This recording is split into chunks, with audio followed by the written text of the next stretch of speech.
Dear all, ఈరోజు మనము June 19 afternoon సెషన్లో వచ్చినటువంటి ఒక కీ ఎర్రర్ని చూద్దాం. గత వీడియోలో ఆల్రెడీ మనం ఒక ఎర్రర్ని చూసాము. ఇది మరొక కీ ఎర్రర్. జూన్ 19 ఆఫ్టర్నూన్ సెషన్లో వచ్చినటువంటి కీ ఎర్రర్.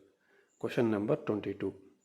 ఆర్టీఈ 2009 చట్టంలోని ఈ సెక్షన్ ప్రకారం బలహీన వర్గాలు ప్రతికూల పరిస్థితులు ఎదుర్కొంటున్న బాలలకు ప్రైవేటు పాఠశాలల్లో 1వ తరగతిలో 25% సీట్లు రిజర్వ్ చేయాలి. అంటే ఏ సెక్షన్ ప్రకారం ప్రైవేటు పాఠశాలల్లో వీరి కొరకు సీట్లు రిజర్వ్ చేయాలి 25% అని అడుగుతున్నాడు. 9, 13, 10, 5 అని ఆప్షన్లు ఇచ్చి ఇనిషియల్ కీలో ఆప్షన్ 2 ఈజ్ ద కరెక్ట్, అంటే 13వ సెక్షన్ అని మనకిచ్చారు.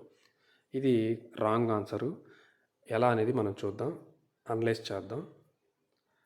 ఇప్పుడు మీరు చూస్తున్నటువంటిది ఇమేజ్ అనేది తెలుగు అకాడమీ వాళ్ళు రిలీజ్ చేసినటువంటి విద్యా దృక్పథాలు అనేటువంటి ఒక ప్రామాణికమైన పుస్తకంలో 231వ పేజీలో సెక్షన్ల గురించి వివరించాడు. మనకి ఇచ్చినటువంటి ఆప్షన్స్ చూద్దాం, ఆన్సర్ కరెక్ట్గా మ్యాచ్ అవుతున్నాయా లేదా అనేసి. మనకు ఆప్షన్లు ఏమేమి ఇచ్చాడు? 9, 5, 13, 10 4 ఇచ్చాడు కదా, 4 చూద్దాం. ముందు 9 చూద్దాం. అక్కడ నేను అండర్లైన్ చేశాను కదా, సెక్షన్ 9. తమ పంచాయతీ పరిధిలో నివసిస్తున్న 14 సంవత్సరాల లోపు బాలలందరి వివరాల రిజిస్టర్ను స్థానిక ప్రభుత్వాలు నిర్వహించాలి.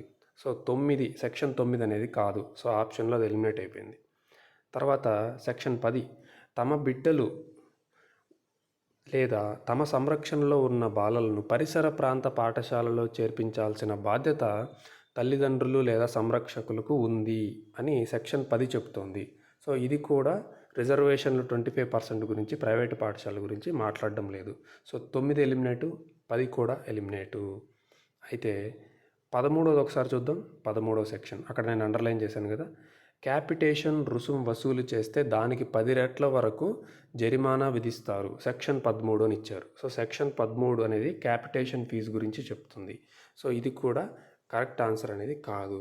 మిగిలిపోయిన ఒకే ఒక ఆప్షను సెక్షన్ 5. ఈ సెక్షన్ 5 ఏం చెప్తుంది? ఎవరైనా పిల్లలు ఏ కారణం చేతనైనా వేరే పాఠశాలలో చేరాలనుకుంటే బదిలీ కోరే హక్కు వారికి ఉంటుంది. ఇందుకై అప్పటి వరకు చదివిన పాఠశాల ప్రధానోపాధ్యాయులు బదిలీ ధృవీకరణ పత్రం ఇవ్వాలి. టీసీ, ట్రాన్స్ఫర్ సర్టిఫికేట్ అంటాం కదా, దాని గురించి చెప్తున్నాడు. బదిలీ ధృవీకరణ పత్రం లేదనే సాకుతో పాఠశాల ప్రవేశాన్ని తిరస్కరించకూడదు. అంటే టీసీ లేకపోతే నేను చేర్చుకోను అని ఎవరు చెప్పకూడదు అని సెక్షన్ 5 చెప్తుంది. ఓకేనా? కాబట్టి ఇచ్చిన 4 ఆప్షన్స్లో కూడా సరైన సమాధానం లేదు. పాఠశాలల్లో, ప్రైవేటు పాఠశాలల్లో 25% రిజర్వ్ చేయాలి. ఎవరికి? బలహీన వర్గాలు, ప్రతికూల పరిస్థితులను ఎదుర్కొంటున్న బాలలు, బాలికలు, వీళ్ళ గురించి.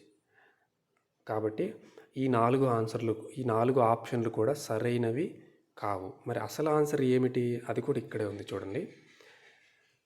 ఇప్పుడు నేను ఇక్కడ అండర్లైన్ చేసింది ఒకసారి గమనించండి. ప్రైవేటు పాఠశాలల్లో బలహీన వర్గాలు, ప్రతికూల పరిస్థితులను ఎదుర్కొంటున్న బాలలకు 1వ తరగతిలో 25% సీట్లు కేటాయించాలి.